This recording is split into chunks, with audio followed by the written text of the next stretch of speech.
मैं जानती हूँ तुम पर क्या बीत रही है। नहीं मामी जी, ये सिर्फ मैं ही समझ सकती हूँ।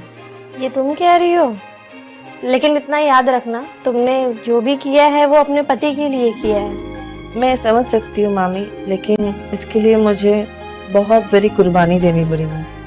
मैं जानती हूँ तुम्हारे लिए बहुत मुश्किल रहा होगा। बस मैं तो यही चाहती हूँ कि सुरेश जल्दी से ठीक हो जाए।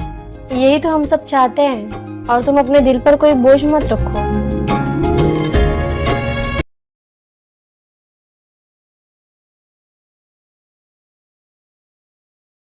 सुरेश, तुझे याद है कि कैसे हम लोग बचपन में सरपंच जी के बाग से आम चुराया करते थे? कोशिश कर।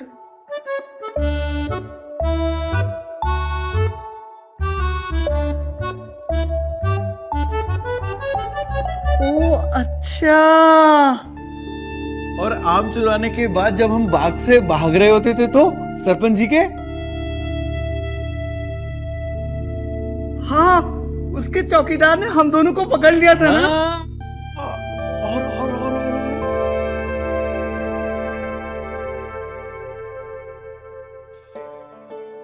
और हाँ, वो ना माँ की शिकायत की बात ना वो सरपंच जी को भी जाके बताई वो। हाँ, और हम लोग को कितनी डांट पड़ी थी। हाय सुरेश मेरे भाई, हाँ? मैं कितना खुश हूं कि तुझे हमारे बचपन की यादें कुछ कुछ याद है। हाँ। शुक्र है भगवान भोलेनाथ का। बहुत जल्द तू बिल्कुल ठीक हो जाएगा। पर पता नहीं भैया, मैं याद करने की कोशिश करता हूँ पर मैं अरे याद नहीं पाता। नहीं, कुछ नहीं, ये तो बड़ी छोटी सी बात है। ये क्या कम है कि तुझे इतनी सारी बातें याद आ रही हैं? धीरे धीरे धीरे धीरे तू बिल्कुल ठीक हो जाएगा, ठीक है? परेशान नहीं होती। कल मुझे वैभव बता रहा था सुरेश को पुराना बातें याद आ रहा है। तब तो ये तो बहुत अच्छी बात है। हाँ, लेकिन इसमें हमें और तेजी लानी होगी। मैं समझ सकती हूँ, तुम ठीक ही कह रही हो। मामी जी, आप सुरेश के बारे में कुछ बताइए ना, उसका कुछ पुराने यादें। हाँ, एक बात है, लेकिन मैं पता नहीं कैसे बताऊं। अरे मामी जी, आप मुझसे बेफिक्र होकर बात कीजिए। मामी जी, ये बात तो आपको पहले बतानी चाहिए थी। अब हमारे पास एक ही रास्ता है। ये तुम कह रही हो? भला ये कैसे हो सकता है? क्यों नहीं मामी जी, जब मैं कर सकती हूँ तो आप भी कर सकते हो। फिर आपको तो कोई टोकने वाला भी नहीं है। प्लीज मान जाइए ना।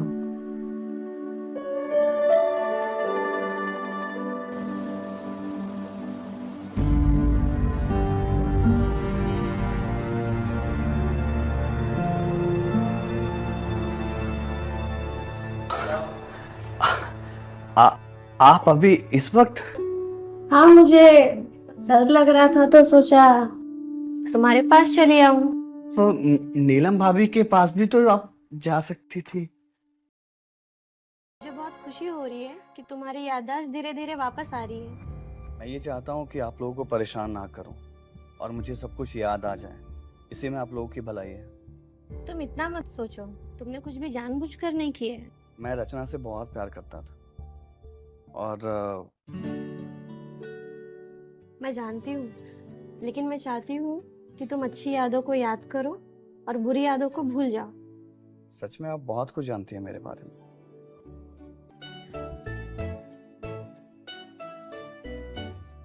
अच्छा मामी, आपने तो गौर किया होगा आजकल सुरेश की याददाश्त बहुत तेज हो रही है। हाँ वाकई यार, उसकी याददाश्त तो वाकई तेज आ रही है। यहाँ आने के बाद उसकी तबीयत में भी काफी सुधार आया है। मुझे लगता है वो जल्दी ठीक हो जाएगा। मामी जी, ये सब आपकी वजह से हुआ है। नहीं, ये सब मेहनत हमने मिलके की है। अभी आपको और मेहनत करनी होगी। मैं कुछ समझी नहीं। अगर सुरेश मुझे और वैभव को साथ में देख ले, आपको एक कुर्बानी देनी होगी। आपको वैभव के साथ, आप सोचिए तो, इससे सुरेश जल्दी ठीक हो जाएगा। आप वैभव का चिंता मत कीजिए, उसे मैं मना लूंगी।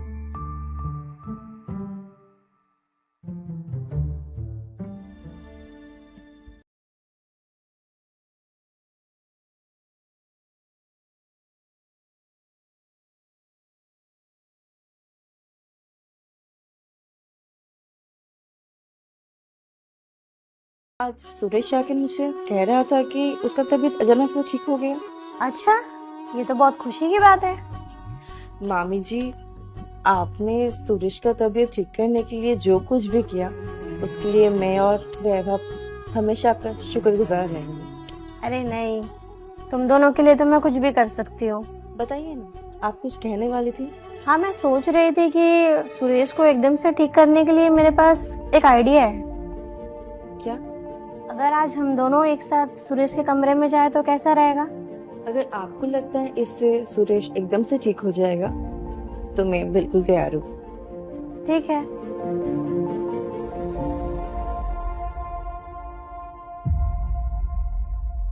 अरे आइए भाभी, आइए आइए, आप ही का इंतजार कर रहे थे।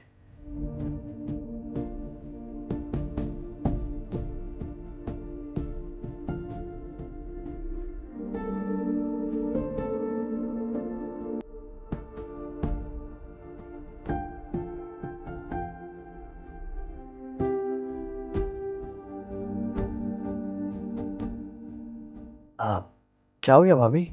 इतने भी जल्दी क्या है, पहले कुछ बातें तो हो जाए। क्या कहना चाहती हो नीलम? अब मैं आपको क्या ही कह सकती हूँ मामी जी। ये कैसी बातें कर रही हो? मैंने ये सब आप रहने भी दीजिए। इसकी तबीयत कैसा है मैं अच्छे से जानती हूँ। मतलब यही कि मैं जानती हूँ तुम पूरे तरीके से ठीक हो। ये आप क्या कह रही हैं?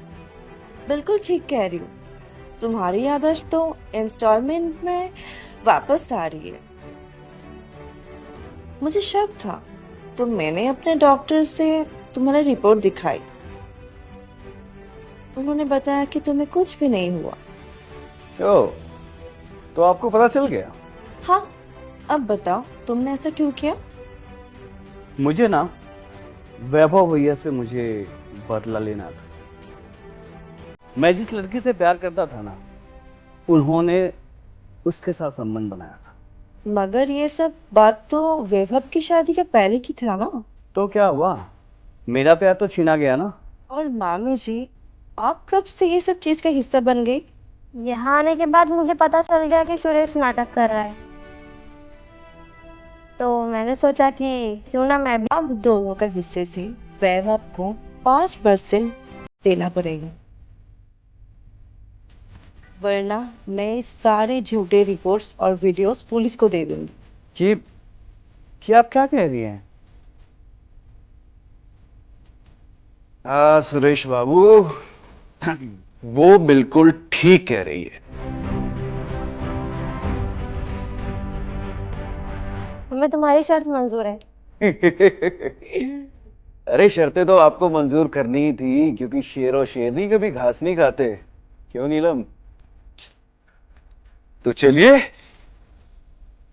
तो कुछ दिन और ठहरते तो हम लोगों को बहुत अच्छा लगता।